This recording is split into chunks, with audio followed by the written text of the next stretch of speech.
Hujambo na karibu mtazamaji wetu, tujuzane yale ambayo yanajiri katika ulimwengu, ambapo naibu waziri wa mambo ya nje na uhamiaji wa Yemen, Abdulwahid Abu-Rasi, ameonya kuwa utawala wa Israel utalipa gharama kubwa endapo makubaliano ya Gaza yatavunjika. Katika maelezo aliyotoa kwa shirika la habari la Saba News Agency, Abu-Rasi alisema kuwa Jamhuri ya Yemen inaendelea kufuatilia kwa ukaribu matukio yanayoendelea katika ukanda wa Gaza pamoja na ukiukwaji unaoendelea wa utawala wa Israel ambao unaonyesha wazi kutotekeleza wajibu wake chini ya makubaliano yaliyofikiwa. Alionya kwamba kuna hatari kubwa ya makubaliano hayo kuvunjika, huku akisisitiza msimamo thabiti wa Yemen wa kuiunga mkono Palestina na wapiganaji wake mashujaa. Abu-Rasi alisema, ni lazima iwe wazi kwamba uvunjikaji wowote wa makubaliano hayo utaleta gharama kubwa kwa adui, Mungu akipenda, na hasara zake zitakuwa kubwa kuliko hapo awali. Tutawahakikishia ndugu zetu wa makundi ya upinzani kwamba hawako peke yao. Haya ni mapambano ya pamoja.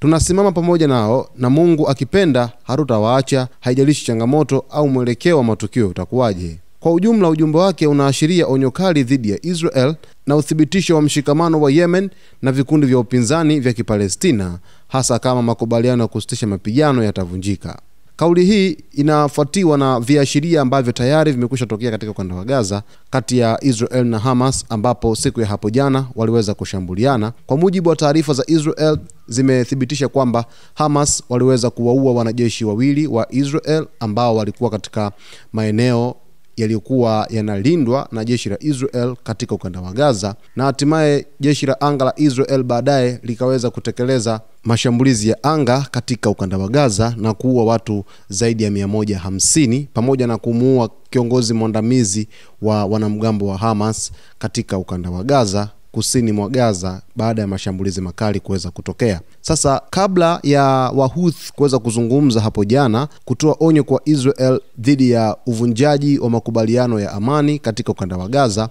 nyuma kabisa Wahuthi waliweza kutangaza kusitisha mashambulizi yao kwenda katika taifa la Israel, wakiamini kwamba sasa kuna makubaliano ambayo yameafikiwa na yataleta amani kati ya Wahuthi pamoja na Israel, lakini vile vile Hamas pamoja na Israel kuingia katika makubaliano thabiti, makubaliano chanya ambayo sasa ikawafanya Wahuthi waweze kusitisha mapigano. Kupitia kiongozi wao Abdul Malik al-Houthi aliweza kutangaza rasmi kwamba Wahuthi hawataweza kushambulia tena maeneo ya Israel na kuziruhusu meli zote kupita katika Ghuba ya Aden na kutopeleka mashambulizi, ambapo hapo awali walikuwa wakilenga meli zote ambazo zilikuwa zikikatiza kuelekea katika bandari za Israel, ikiwemo bandari ya Ashdod kule nchini Israel. Kufuatia yote ambayo yameweza kuendelea kwa kipindi kile, baada ya juhudi za Marekani, za rais wa Marekani Donald Trump kuweza kuonekana kwamba zimeleta suluhu katika ukanda wa Gaza, Wahuthi walitangaza kwamba hawataweza kufanya mashambulizi. Sasa tena wamekuja na tamko wakieleza wazi kwamba mashambulizi yanaweza kurejea wakati wowote kwenda katika taifa la Israel kutokana na uvunjifu wa makubaliano ya kusitisha mapigano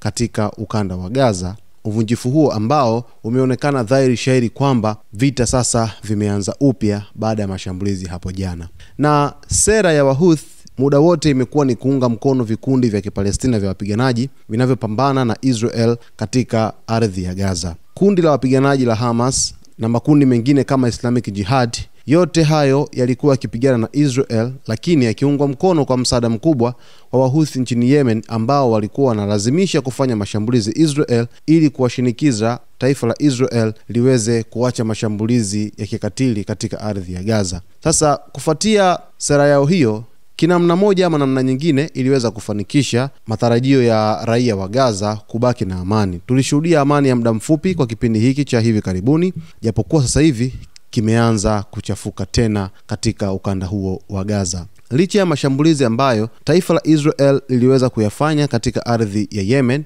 bado Wahuthi walikuwa wakiendelea kufanya mashambulizi katika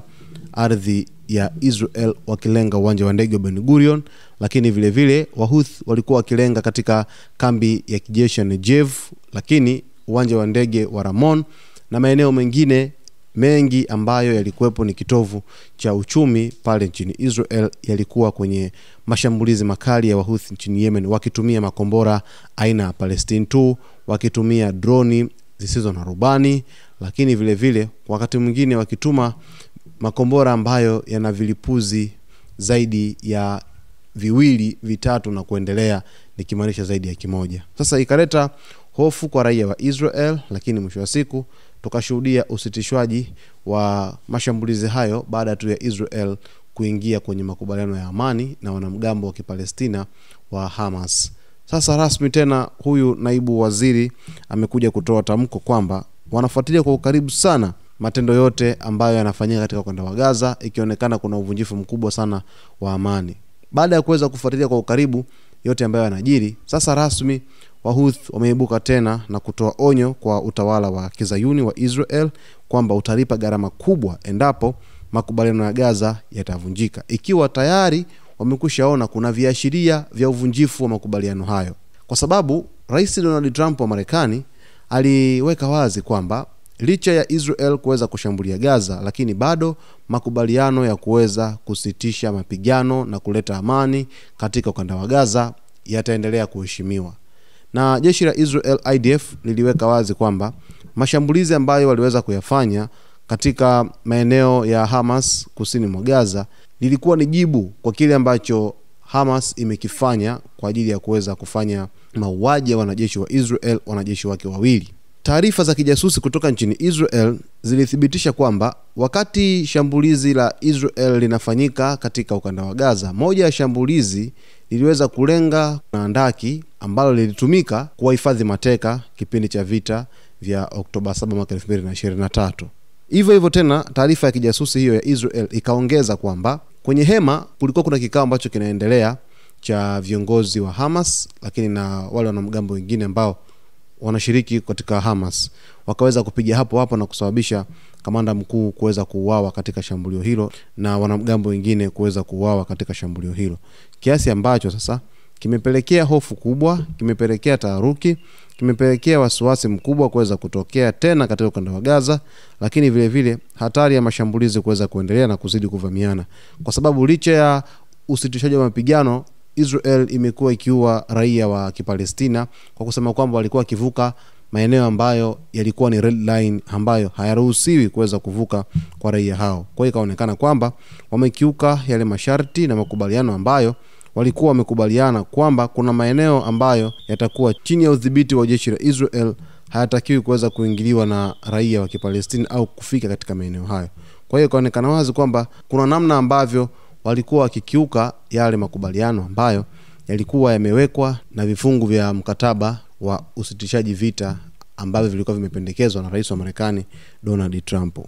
Yote kwa yote, baada ya kuweza kutokea, tukashuhudia vitisho vya hapa na pale, viongozi wa Israel wakizungumza, lakini sera kubwa ilikuwa ni kwamba Israel ilituhumu Hamas kwa kuvunja makubaliano ya kuchelewesha mateka ambao wamesalia mpaka hivi sasa. Idadi ya mateka ambao wamesalia kwa hivi sasa ikiwa bado mateka 16 ambao wanashikiliwa na Hamas mpaka hivi sasa, na hao ndio idadi kamili ambayo Israel inataka miili ya mateka hao iweze kurejeshwa mpaka hivi leo. Kwa taarifa zaidi usisahau kusubscribe, kulike, kucomment pamoja na kushare.